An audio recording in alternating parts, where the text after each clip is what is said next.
Hello friends, welcome to learn at ease.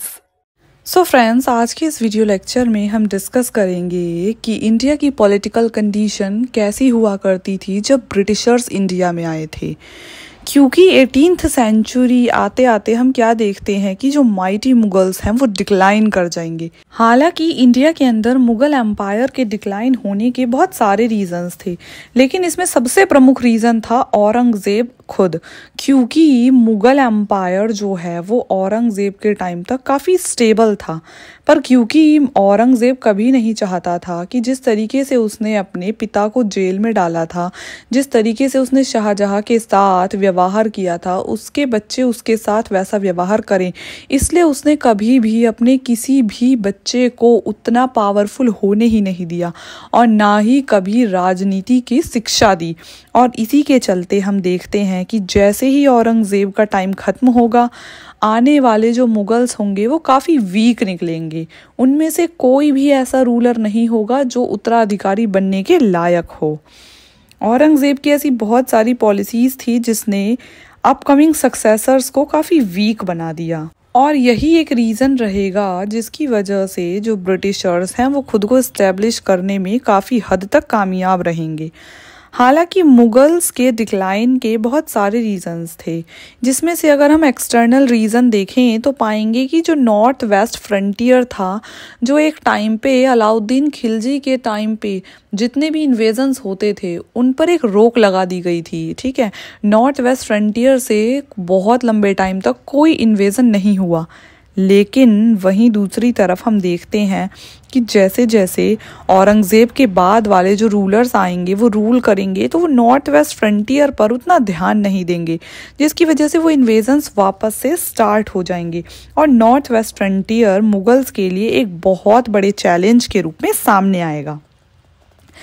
बात करें नादिर शाह की, जो कि एक पर्शियन एम्परर था, उसने इंडिया के अंदर अटैक किया था 1738 से 39 के टाइम पर और लाहौर को कब्जा लिया था। उस टाइम दिल्ली की गद्दी पर मुगल एम्परर मोहम्मद शाह राज था।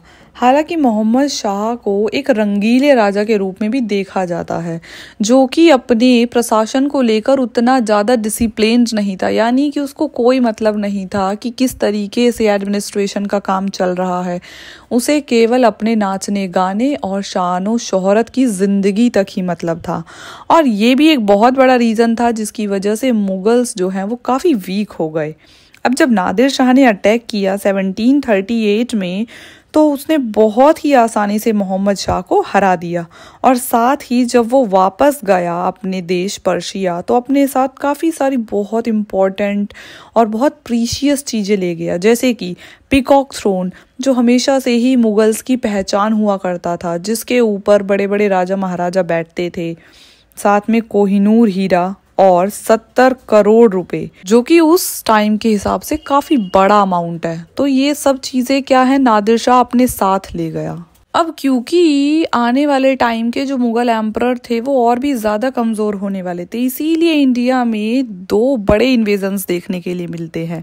नादिर शाह के अटैक के बाद हम एक और बड़ी शक्ति अहमद शाह अब्दाली को देखते हैं, जो कि नादिर शाह के करीब 10 साल बाद आया था।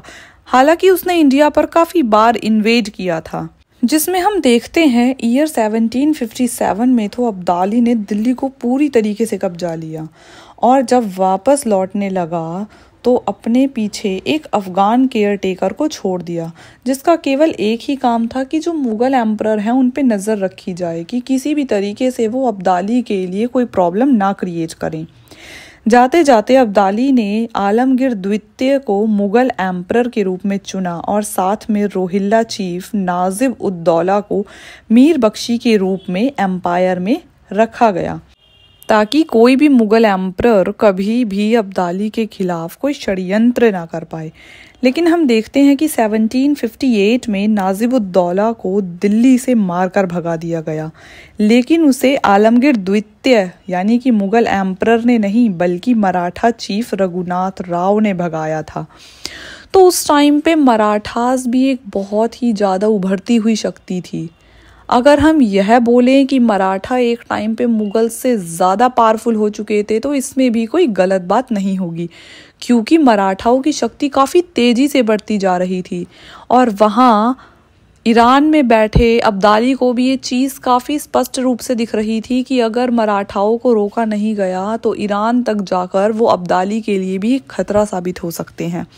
और बस इसीलिए अब्दाली ने 1761 में इंडिया के ऊपर आक्रमण किया एंड 1761 में हमें थर्ड बैटल ऑफ पानीपत देखने के लिए मिली, जिसमें कि अब्दाली और मराठा आमने सामने आए।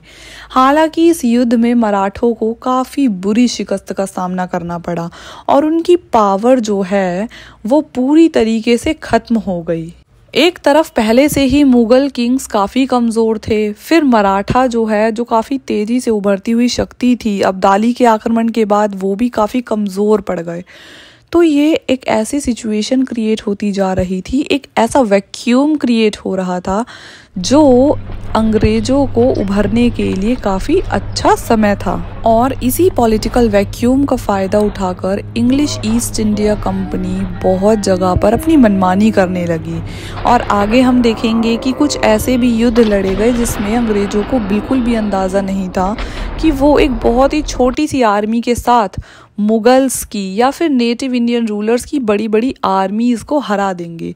और जहां बैटल ऑफ बक्सर होगा 1764 में, वहां अंग्रेज़ों को पूरी तरीके से भरोसा हो जाएगा कि इंडिया को हम पॉलिटिकली डोमिनेट करने के लिए पूरी तरीके से सक्षम हैं। सो ये तो थे कुछ एक्सटर्नल फैक्टर्स, जिसमें कि मेनली हमने देखा नॉर्थ वेस्ट फ्रंटियर से जितने भी इन्वेजन हो रहे थे उससे मुगल एम्पायर काफ़ी ज़्यादा कमज़ोर पड़ता जा रहा था। अब हम देखते हैं कुछ ऐसे इंटरनल फैक्टर्स जिसकी वजह से मुगल एम्पायर अपने आप में ही टूटता चला गया। तो इसका सबसे बड़ा रीज़न है कि औरंगज़ेब की जब मृत्यु हुई 1707 में और उसके बाद जितने भी मुगल एम्परर आए वो काफ़ी ज़्यादा कमज़ोर और नकारे साबित हुए। जैसे कि 1707 में बहादुर शाह वन को राजा बनाया गया, जिसका कार्यकाल सिर्फ 2 साल का था।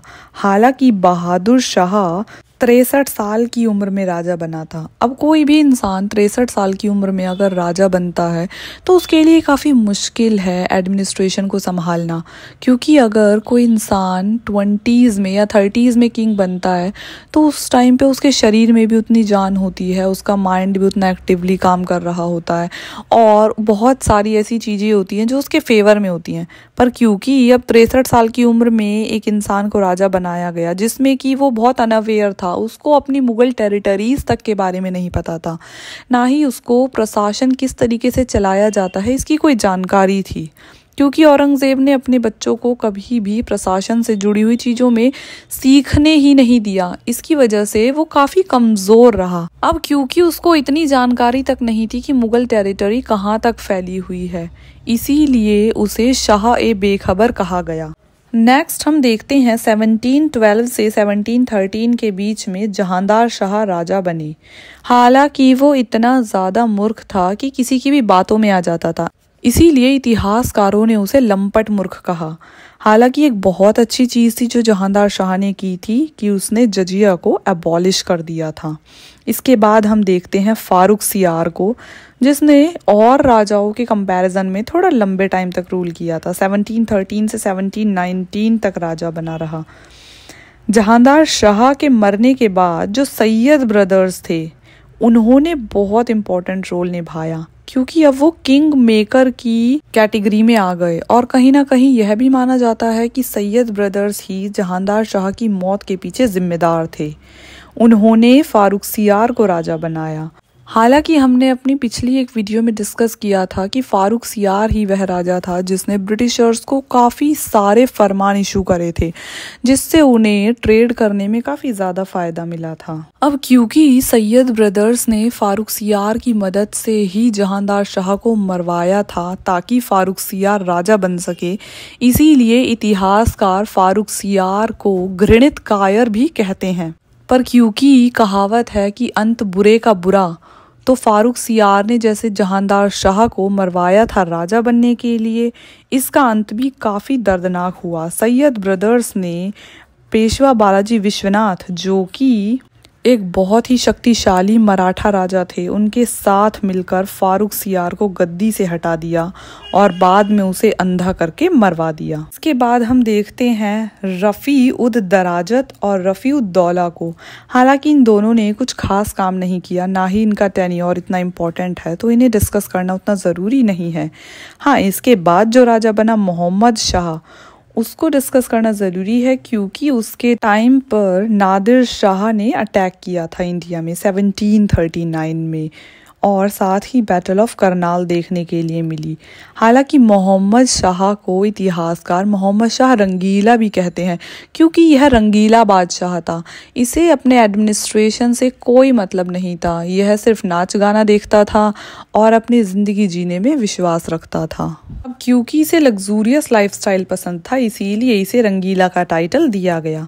हालांकि मोहम्मद शाह ने निज़ामुल मुल्क के साथ मिलकर सैयद ब्रदर्स को ही मरवा दिया क्योंकि सैयद ब्रदर्स एक टाइम पर मुगल एम्परर से ज़्यादा पावरफुल हो गए थे।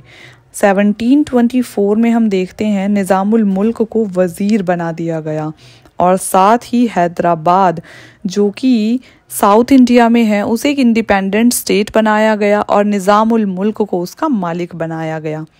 मोहम्मद शाह पहला ऐसा मुगल एम्परर था जिसके टाइम पे बहुत सारे स्टेट इंडिपेंडेंट हो गए। जहां एक तरफ हैदराबाद का फाउंडर निज़ामुल मुल्क को माना गया, वहीं दूसरी तरफ हम देखते हैं कि बंगाल भी एक इंडिपेंडेंट स्टेट के रूप में उभरा, जहां पे पहला राजा बना था मुर्शीद कुली खान। अवध को भी उसी टाइम पे इंडिपेंडेंस मिली और उसके फाउंडर के रूप में हम देखते हैं सादत खान को, जिन्हें बुरहान उल मुल्क भी कहा जाता है। तो इस तरीके से हम पाएंगे कि मोहम्मद शाह रंगीला एकमात्र ऐसा राजा था जिसके टाइम से दूसरे जो स्टेट्स हैं वो इंडिपेंडेंट होने शुरू हो जाएंगे। यानी कि मुगल एम्पायर इस कदर कमज़ोर हो गया था कि जो उसके प्रोविंसेस हुआ करते थे एक टाइम पर, अब वो मुगल एम्पायर से ही इंडिपेंडेंट होने लगे। नेक्स्ट हम देखते हैं अहमद शाह बहादुर को, जो कि एक काफ़ी ज़्यादा इनकम्पिटेंट रूलर साबित हुआ। हालांकि इसके टाइम पर अहमद शाह अब्दाली, जो कि एक ईरानियन रूलर था, उसने काफ़ी बार अटैक किया। नेक्स्ट हम देखते हैं आलमगीर द्वितीय, जो कि एक बहुत इम्पॉर्टेंट राजा के रूप में कंसीडर होता है। हालांकि इसने खुद कुछ काम नहीं किया था, लेकिन इसके टाइम पर बैटल ऑफ प्लासी लड़ी गई थी, जो एक डिसीसिव बैटल थी जिसने कि ब्रिटिश ईस्ट इंडिया कंपनी का इंडिया के अंदर फ्यूचर डिसाइड किया था। हालांकि ये जितने भी रूलर्स हैं जिनके बारे में हम फिलहाल डिस्कस कर रहे हैं वो इतने इम्पोर्टेंट है नहीं, क्योंकि वो काफ़ी इनकम्पिटेंट और वीक रूलर्स हैं, तो इसीलिए इनके बारे में ज़्यादा कुछ डिस्कशन करने के लिए भी नहीं है। नेक्स्ट हम देखते हैं शाहजहां थर्ड, जिनका रूल 1759 से 60 तक चला। इन्हें हम मुही उल मिलात भी कहते हैं। इन्होंने भी कुछ खासा काम नहीं किया। नेक्स्ट हम देखते हैं शाह आलम द्वितीय को। शाह आलम द्वितीय इसलिए इम्पोर्टेंट कंसीडर किए जाते हैं क्योंकि इनके टाइम पर बैटल ऑफ बक्सर हुई थी, जिसमें इन्होंने खुद भी पार्टिसिपेट किया था। और साथ ही थर्ड बैटल ऑफ पानीपत, जो कि 1761 में मराठा और अहमद शाह अब्दाली के बीच में हुई थी, जिसमें मराठा पूरी तरीके से कमज़ोर पड़ चुके थे, वह भी शाह आलम द्वितीय के टाइम पर ही हुई थी।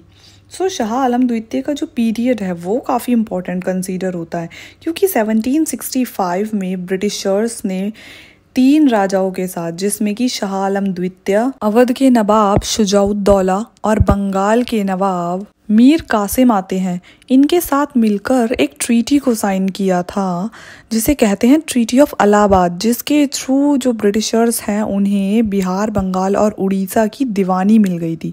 दीवानी का मतलब होता है टैक्स कलेक्टिंग राइट्स, यानी कि अब ये तीनों जगह पर ब्रिटिशर्स जितना मर्जी टैक्स कलेक्ट कर सकते थे।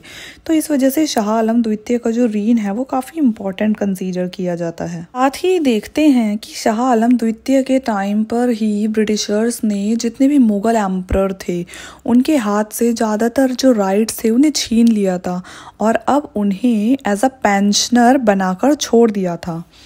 नेक्स्ट हम देखते हैं अकबर द्वितीय को।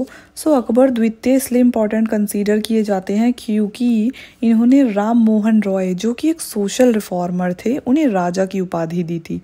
हालांकि अकबर द्वितीय ने राजा राम मोहन रॉय से ये भी रिक्वेस्ट की थी कि अगर आप इंग्लैंड जाएं तो अंग्रेजों से बात करें कि मेरी जो पेंशन है उसको बढ़ा दिया जाए।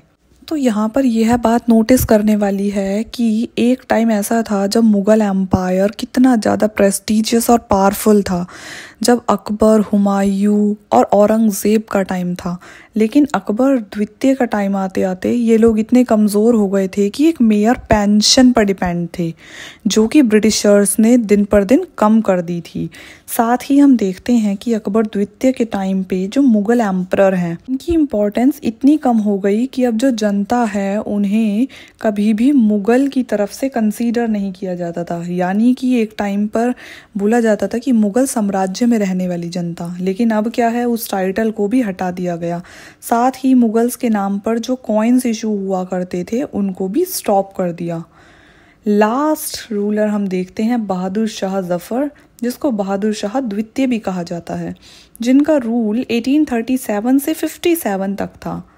अगर बहुत ज़्यादा इम्पॉर्टेंट इवेंट देखें जो बहादुर शाह जफ़र के टाइम पर हुआ, तो वो था 1857 का रिवॉल्ट, जिसमें पूरे हिंदुस्तान में जो इंडियन सिपॉइज़ थे या जो भी इंडिया के लोग ब्रिटिशर्स के खिलाफ उस रिवॉल्ट में थे, उनके लीडर के रूप में बहादुर शाह जफ़र जो है वो उभर कर आए।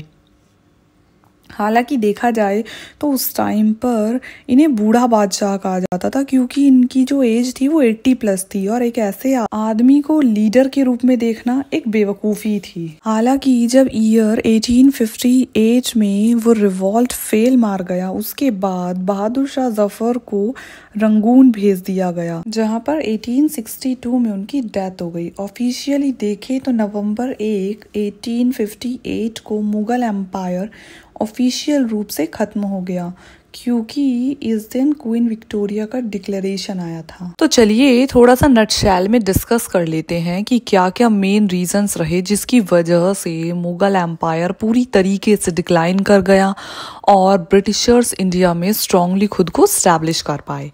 So very main reason was कि औरंगज़ेब जब खुद जिंदा था तो उसने ऐसी रिलीजियस पॉलिसीज़ को बनाया जिसकी वजह से बहुत सारे ऐसे लोकल नेटिव रूलर्स थे जो उसके खिलाफ हो गए थे, जिसमें कि हम देखते हैं राजपूत, मराठा, जाट, सतकर्नीज, ये वो लोग थे जो हमेशा से ही औरंगजेब की रिलीजियस पॉलिसीज से काफ़ी परेशान थे और हमेशा ही इस मौके की तलाश में थे कि कैसे भी करके मुगल्स के खिलाफ रिवॉल्ट किया जाए। साथ ही हम देखते हैं कि औरंगजेब की मृत्यु के बाद जो एक नया उत्तराधिकारी बनने वाला था, इसको लेकर कोई भी law of succession Mughal empire के अंदर नहीं था।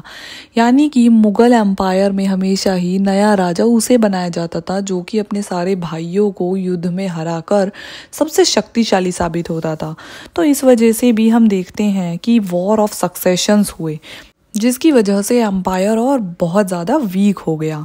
नेक्स्ट हम देखते हैं अपने जीते जी औरंगज़ेब ने काफ़ी सारे दुश्मनों को खड़ा कर दिया था, जिसकी वजह से उसके मरने के बाद जब वीक सक्सेसर्स आए तो वो उन दुश्मनों का सामना नहीं कर पाए, जिसकी वजह से बहुत सारे रिवॉल्ट्स हुए। क्योंकि औरंगज़ेब के बाद वाले सक्सेसर्स काफ़ी वीक और इनएफिशिएंट थे, इसीलिए इतना बड़ा एम्पायर का एडमिनिस्ट्रेशन चलाना उनके बस की बात नहीं थी। साथ ही उनका ट्रांसपोर्टेशन और कम्युनिकेशन भी उतना अच्छा नहीं था जो कि एम्पायर की वास्टनेस को संभाल सके।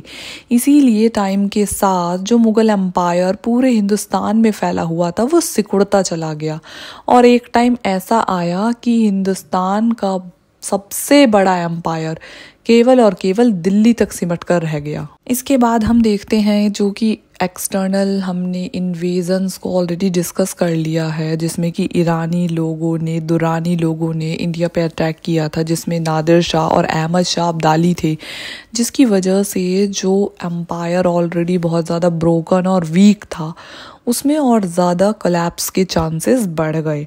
नेक्स्ट हम देखते हैं कि आगे चलकर जो ट्रेजर है वो भी धीरे धीरे ख़त्म होता चला गया, क्योंकि पूरे ही एम्पायर में मनसबदारी और जागीरदारी जैसे क्राइसिस हुए। हालांकि एक टाइम ऐसा था अकबर के टाइम पर जब सबसे ज़्यादा ज़मीन जो है वो एम्परर के पास होती थी, जिसे खालिसा भूमि कहा जाता था। और जो जागीरदारी भूमि थी वो जागीरदार्स को दी जाती थी, लेकिन वो काफ़ी लिमिटेड क्वांटिटी में हुआ करती थी। लेकिन औरंगजेब का टाइम ख़त्म होते होते हम देखते हैं कि खालिसा भूमि जो है वो काफ़ी कम रह गई और जागीरदार के पास बहुत सारी भूमि बढ़ती चली गई, जिसकी वजह से वो अनकंट्रोलेबल लेवल पे निरंकुश हो गए, जिनमें से कुछ तो ऐसे थे जिन्होंने मुगल एम्पायर से खुद को इंडिपेंडेंट भी कर लिया। नेक्स्ट हम देखते हैं कि मुगल एम्पायर के अंदर एक टाइम ऐसा आता है जब वॉर ऑफ सक्सेशन में न केवल रूलर्स इन्वॉल्व थे बल्कि नोबल्स भी इन्वॉल्व थे, यानी कि हर कोई उत्तराधिकारी बनना चाहता था, हर कोई गद्दी के लिए लड़ रहा था, जिसमें हम देखते हैं बहुत सारे ऐसे नोबल्स भी थे जो अपनी सेल्फिशनेस के चलते जो भी उनकी राज्य के प्रति समर्पण था या जो भी उनकी श्रद्धा थी वो सब खत्म हो जाता है। वो केवल और केवल गद्दी के लिए युद्ध में इन्वॉल्व हो जाते हैं। सो ये कुछ रीजंस थे जिसकी वजह से हम देखते हैं कि मुगल एम्पायर का जो डाउनफॉल है वो बहुत तेजी से होता है। सो नेक्स्ट वीडियो में हम डिस्कस करेंगे कि किस तरीके से मुगल एम्पायर के डाउनफॉल के बाद बहुत सारे रीजनल स्टेट्स उभरे और किस तरीके से उन रीजनल स्टेट्स में पॉलिटिकल टर्मोइल और बहुत सारी पॉलिटिकल सिचुएशंस देखने के लिए मिलेंगी। तो आज के वीडियो में बस इतना ही, मिलते हैं नेक्स्ट वीडियो में।